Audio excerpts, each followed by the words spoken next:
আসসালামু আলাইকুম আমার প্রিয় ভাইয়া আপুরা সবাই কেমন আছেন? আশা করি সবাই অনেক ভালো আছেন। আল্লাহ তাআলার অশেষ রহমতে আমিও ভালো আছি। লাইফস্টাইল আফরোজা চ্যানেল থেকে আপনাদের সবাইকে স্বাগতম। কাছে দূরে দেশ ও দেশের বাইরে যে যেখান থেকে আমার এই আজকের ভিডিওটি দেখছেন সবাইকে জানাই অসংখ্য ধন্যবাদ। তো আজকেও বাজারে গেছিলাম, তো বাজারে গিয়ে বাজার করে নিয়ে আসছি কিছু। তো এগুলো এখন এই যে একে একে ঢালতেছি। এখানে কিছু চিংড়ি মাছ নিয়ে আসছি। তো মাছগুলো এখন সাইডে রাখবো, এগুলো কেটে নেব। তো তার আগে যে বাজারগুলো সব ঠিক করে নেব। আর নিয়ে আসছি হচ্ছে যে এ তো একটা ভলিজেল ক্রিম, সেটা পরে বলছি কেন।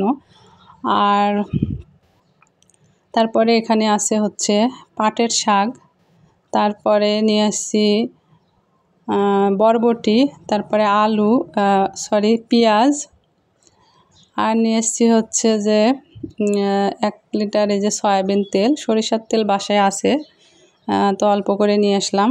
সয়াবিন তেলও আছে কিছুটা। আর এখানে যে বরবটি, পটল, তারপরে নিয়ে আসছি কাগজি লেবু। তো এগুলোই। আর এখন তো নতুন পটল খেতে কিন্তু ভালোই লাগে যে কোনোভাবে। তো যাই হোক, এখন এই যে আজকে আমি বরবটি আলু দিয়ে চিংড়ি মাছ রান্না করব সেহরির জন্য। তো এখন এই যে বাজারগুলো গুছিয়ে মাছগুলো আমি কিন্তু অফ ক্যামেরায় কেটে ধুয়ে নিয়েছি। এখন আমি আলুগুলো কেটে নেব, বরবটিগুলো অফ ক্যামেরায় কেটে নিয়েছি। তো এখানে যে 4-5টা মিডিয়াম সাইজের আলু নিয়েছি। তো এটা দিয়ে বরবটি চিংড়ি দিয়ে হচ্ছে রান্নাটা করব সেহরির জন্য। তো যেটা বলছিলাম, আসলে আমার মেয়েটা খুবই অসুস্থ। সবাই আমার মেয়ের জন্য দোয়া করবেন। এর আগে ওকে অনেক ডক্টর দেখানো হয়েছে এবং মানে পরীক্ষা নিরীক্ষা করে চিকিৎসা নেওয়া হচ্ছে, মানে একের পর একটার পর একটা অসুস্থ হতে আছে। তো এই যে মানে এর আগে হচ্ছে ডাক্তার দেখাইছিলাম, তো ওই ঘাড়ের সমস্যা, মানে বলে রগের সমস্যা নাকি। তো ডক্টর হচ্ছে যে এক্স-রে দিয়েছিল। তো এক্স-রে করানোর পরে বলেছিল যে সাইনোসাইটিসের সমস্যা। তো ওখানে কিছু ওষুধ দিয়েছিল যে গরম পানির মধ্যে 3-4 ফোঁটা ফেলে দিয়ে নাকে, মানে নিঃশ্বাসের সাথে উপরের দিকে তুলে নিতে হবে। তো দীর্ঘদিন এটার ওষুধ খাওয়া হলো, তারপরে আবার ঘাড়ের সমস্যাটা ছাড়ে না, ওটার নাক মুখ জামটা কমলো। তো আবার গেছিলাম, আবার কিছু ওষুধ পাল্টিয়ে দিয়ে বলে যে হচ্ছে এই ওষুধে যদি সমস্যা থেকে যায় তাহলে হচ্ছে রগের ডাক্তার দিয়ে এরপরে একটা রগের ডাক্তার দেখিয়ে নিন। মানে রাজশাহী ইসলামী হসপিটালে বসে, ইসলামী মেডিকেল কলেজ হসপিটালে, সেটা হচ্ছে কফিল উদ্দিন স্যার। তো হচ্ছে যাই হোক, তো ওখানে দেখাবো। তো এখানে যেহেতু ওষুধ খাওয়ানো হচ্ছে এর জন্য কিছুদিন আবার করি, আর মেয়েও একটু আরাম পায়। তো 2-3 দিন হলেও অনেক বেশি হয়ে গেছে ঘাড়ের সমস্যা। সেদিনে যে নাটোর গেছিলাম, তারপরে ওখান থেকে আসার পরে বলতেছে যে আমি মনে করছি হয়তো বা জার্নি করেছে রোজা থেকে, হয়তো সেজন্যে এরকম ঘাড়টার হয়তো বা ধরে আছে, কিন্তু না, অনেকই সমস্যা।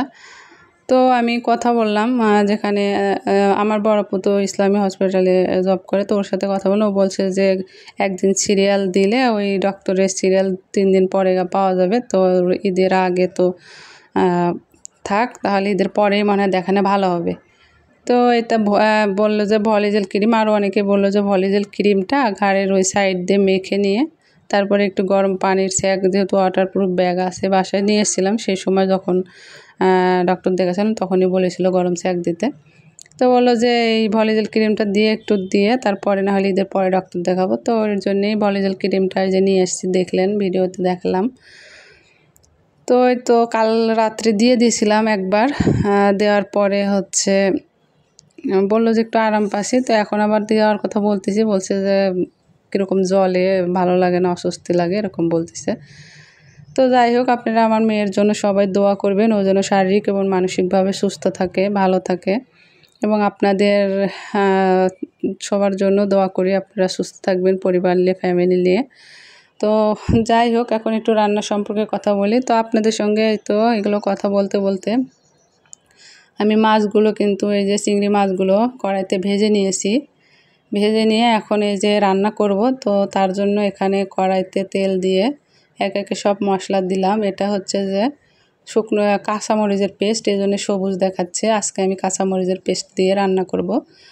তো একে একে হলুদ, লবণ, জিরা, আদা বাটা, রসুন পেঁয়াজ বাটা সব কিছুই দিয়ে দিয়েছি। এখন এই তো মশলাটাকে সুন্দর করে কষিয়ে নেব।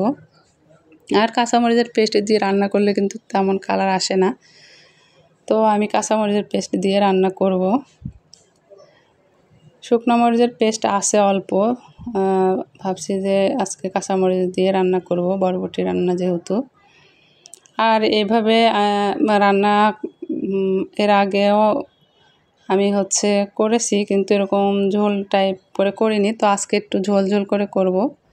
তো আমি এক রান্নার ভিডিওতে দেখলাম, তো দেখে আমার মনে হলো যে দেখি রান্না করে। তো এই জন্য বাজারে গেছিলাম, যে বরবটি আর চিংড়ি মাছটা কিনে নিয়ে আসলাম। ঘরে ছিল না, চিংড়ি মাছ শেষ হয়ে গেছিলো।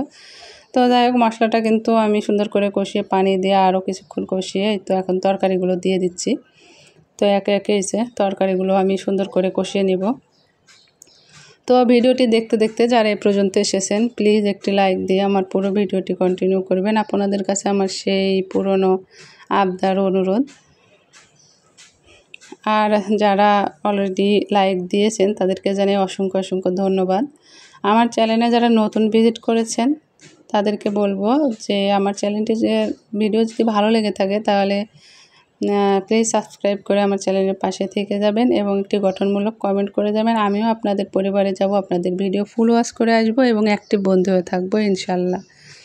আমি কিন্তু সবার ভিডিও দেখি, আমার কিন্তু অনেকটা সময় লেগে যায় প্রত্যেকটা সবার ভিডিও দেখতে, কিন্তু কিছু আপুরা ভাইয়ারা আছে রেগুলার, যাদের আমি ভিডিও দেখি তারাও আমার ভিডিও দেখে রেগুলারলি। কিছু আপুরা আছে হয়তো একদিন দেখে, 2 দিন 3 দিন দেখে না। তো যাই হোক, আপনাদের বলবো যে সবাই সবার পাশে সৎভাবে থাকলে কিন্তু আমরা এই ইউটিউব লম্বা জার্নিতে হয়তোবা টিকে থাকবো বা এগোতে পারবো। তো যাই হোক, অনেক কথাই বলে ফেললাম। এত কথা বলতে বলতেও আমার তরকারিটা প্রায় হয়ে গেছে। যদি কোনো ভুল ত্রুটি করে থাকি, ভুল কোনো কথা বলে থাকি, তাহলে প্লিজ ক্ষমা সুন্দর দৃষ্টিতে দেখবেন। আর আমার যারা পুরাতন বন্ধু তাদের তো অসংখ্য অসংখ্য ধন্যবাদ, তাদের প্রতি আমি অনেক কৃতজ্ঞ। তাদের জন্য আমি একটু একটু করে আগাতে পারছি। তো আমার রান্নাটা কিন্তু নামিয়ে নিয়েছি, এই যে বরবটি চিংড়ি আলু, তো একটু ঝোল ঝোল রেখেছি। তো সবাই ভালো থাকবেন, সুস্থ থাকবেন। আল্লাহ হাফেজ।